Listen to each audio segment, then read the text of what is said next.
قال رسول الله صلى الله عليه وسلم: إنها لن تقوم أي الساعة حتى تروا قبلها 10 علامات: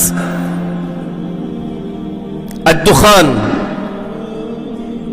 والدجال، وطلوع الشمس من مغربها، والدابة، ونزول عيسى ابن مريم عليه الصلاة والسلام، ويأجوج ومأجوج، و3 خسوف: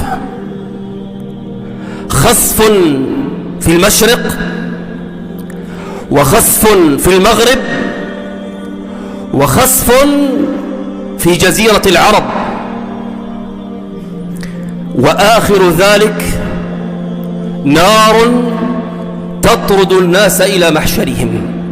آخر هذه العلامات نار تطرد الناس إلى محشرهم.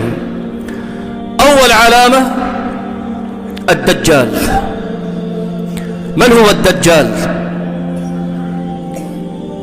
ومن أين سيخرج؟ وأين هو الآن؟ وماذا سيفعل في الأرض؟ وكيف سيموت؟ هذا ما سنتعرف عليه في هذه الخطبة إن شاء الله، ولكن بعد أن تصلوا على حبيبكم رسول الله صلى الله عليه وسلم.